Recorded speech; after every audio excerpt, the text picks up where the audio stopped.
ಭಾರತ ಮಾತೆಗೆ ಭಕ್ತಿಯ ಪ್ರಣಾಮಗಳನ್ನ ಅರ್ಪಿಸಿ, ಬಂಧುಗಳೇ, 78ನೇ ಸ್ವಾತಂತ್ರ್ಯೋತ್ಸವಕ್ಕೆ ಹೃದಯಪೂರ್ವಕ ಅಭಿನಂದನೆಗಳನ್ನ ಅರ್ಪಿಸಿ,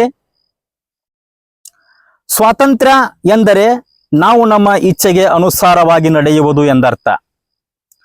ಅಂಥದ್ದರಲ್ಲಿ ಸುಂದರವಾದ ಸ್ವಾತಂತ್ರ್ಯವನ್ನ ಭವ್ಯ ಭಾರತಕ್ಕೆ ಅರ್ಪಿಸುವಲ್ಲಿ ಅದೆಷ್ಟೋ ಭಾರತದ ಪುರುಷ ಸಿಂಹಗಳು ಬಲಿದಾನವನ್ನು ನೀಡಿದ್ದಾರೆ.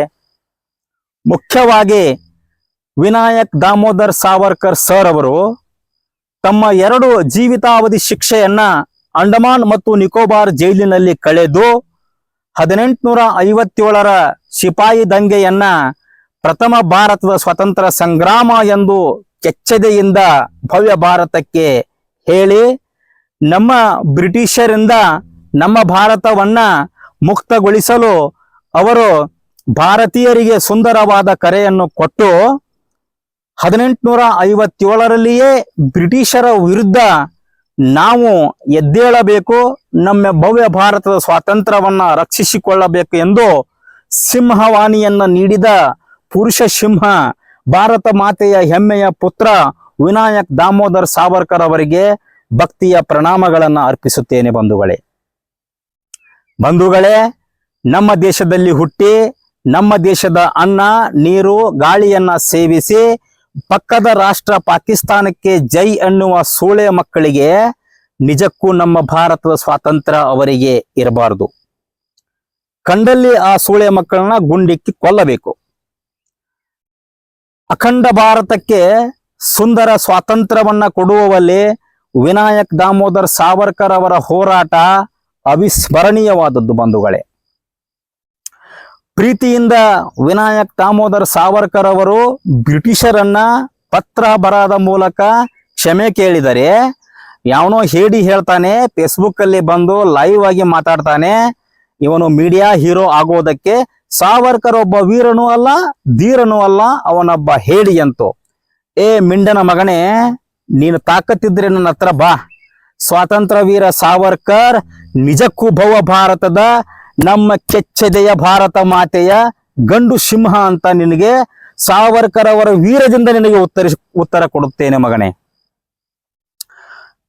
ದೇಶಕ್ಕಾಗಿ ಭ್ರಷ್ಟ ರಾಜಕೀಯ ಪಕ್ಷಗಳಿಗಾಗಿ ಅವರ ಗುಲಾಮಗಿರಿಯನ್ನ ಮಾಡುವ ನೀವುಗಳು ನಿಜಕ್ಕೂ ವೀರ ಸ್ವಾತಂತ್ರ್ಯ ಹೋರಾಟಗಾರ ಸಾವರ್ಕರ್ ಬಗ್ಗೆ ಇಲ್ಲ ಸಲ್ಲದ ಮಾತುಗಳನ್ನು ಆಡಲು ನಿಮಗೆ ದೇಶದ ಯಾವುದೇ ಹಕ್ಕು ಮತ್ತು ಕರ್ತವ್ಯಗಳನ್ನು ನೀಡಿಲ್ಲ.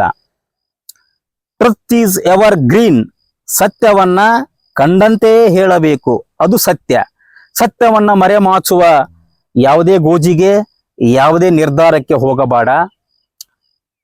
ಅವರು ಈ ದೇಶದಲ್ಲಿ ಬರೀ ಬಲಿದಾನವನ್ನ ಮಾಡಿಲ್ಲ, ಬರೀ ತ್ಯಾಗವನ್ನ ಮಾಡಿಲ್ಲ, ನಮ್ಮಂತಹ ಪುರುಷ ಸಿಂಹಗಳನ್ನ ಎಚ್ಚರಿಸಿ ನಮಗೆ ಸ್ವಾತಂತ್ರ್ಯದ ನಿಜವಾದ ಕಿಚ್ಚನ್ನ ಹೊತ್ತಿಸಿ ದೇಶದುದ್ದಕ್ಕೂ ನಮ್ಮ ದೇಶದ ಸೈನ್ಯದಲ್ಲಿ ಹಲವಾರು ಸೈನಿಕರು ಬಂದೂಕುಗಳನ್ನು ತೆಗೆದುಕೊಂಡು ನಿಮ್ಮಂತ ಪಾಕಿಸ್ತಾನ್ ಜಿಂದಾಬಾದ್ ಎನ್ನುವ ಮಿಂಡನ ಮಕ್ಕಳಿಗೆ ಎದೆಗೆ ಗುಂಡನ್ನ ಇಟ್ಟು ನಿಮ್ಮ ಪ್ರಾಣ ಪಕ್ಷಿಯನ್ನ ಕ್ಷಣ ಮಾತ್ರದಲ್ಲಿ ಹೊಡೆದೋಡಿಸಲು ಸಿದ್ಧವಾಗಿದೆ ನಮ್ಮ ಭಾರತೀಯ ಸೈನ್ಯ. ಎಚ್ಚರವಿರಲಿ. ಭಾರತದ ಬಗ್ಗೆ, ಭಾರತ ಮಾತೆಯ ಹೆಮ್ಮೆಯ ಪುತ್ರ ವಿನಾಯಕ್ ದಾಮೋದರ್ ಸಾವರ್ಕರ್ ಬಗ್ಗೆ ಇನ್ನೇನಾದರೂ ಹೆಚ್ಚಿಗೆ ಮಾತನಾಡಿದರೆ ಯಾವತ್ತು ಕೈ ಮಾತನಾಡುವುದಿಲ್ಲ, ಅವರ ಕೈಯಲ್ಲಿರುವ AK-47 ಬಂದೂಕು ಮಾತಾಡತ್ತೆ. ಬಂಧುಗಳೇ, ಸರ್ದಾರ್ ವಲ್ಲಭಭಾಯಿ ಪಟೇಲ್ರು, ಸುಭಾಷ್ ಚಂದ್ರ ಬೋಸರು ನಮ್ಮ ದೇಶಕ್ಕಾಗಿಯೇ ತಮ್ಮ ಅಲ್ಪ ಆಯುಷ್ಯವನ್ನೇ ಬಲಿ ಕೊಟ್ಟರು. ಬಂಧುಗಳೇ, ಅಂಥದ್ದರಲ್ಲಿ ನಾವು ಸಾವರ್ಕರ್ ಹೋರಾಟಗಾರರಲ್ಲ, ಸುಭಾಷ್ ಚಂದ್ರ ಬೋಸ್ ನಿಜವಾಗಿ ಭಾರತೀಯನೇ ಅಲ್ಲ. ಸರ್ದಾರ್ ವಲ್ಲಭಭಾಯಿ ಪಟೇಲರು ಸುಂದರವಾದ ಮಾತನ್ನ ಹೀಗೆ ಹೇಳುತ್ತಾರೆ. ಬಂಧುಗಳೇ, freedom is my birth right and I have it. ಇಂಥ ಸತ್ಯ ಸುಂದರ ಮಾತುಗಳನ್ನು ನಮ್ಮ ಭಾರತೀಯ ಸ್ವಾತಂತ್ರ್ಯಕ್ಕಾಗಿ ಆಡಿದರೂ ಸಹಿತ ಅವರನ್ನ ಸ್ವಾತಂತ್ರ್ಯ ಹೋರಾಟಗಾರರ ಅಲ್ಲ ಅನ್ನುವ ನಿಮ್ಮಂತ ನಾಲಾಯಕ ಜನಗಳಿಗೆ ನಾವು ಉತ್ತರ ಕೊಡೋಕೆ ಇಷ್ಟಪಡಲ್ಲ. ನಮ್ಮ ಕೈಗಳೇ ಉತ್ತರ ಕೊಡುತ್ತವೆ. ಏಳಿ ಎದ್ದೇಳಿ ಕುರಿ ಮುಟ್ಟುವ ತನಕ ನಿಲ್ಲದಿರಿ. ಪಾಶ್ಚಿಮಾತ್ಯರಿಗೆ ಭಾರತೀಯತೆಯನ್ನ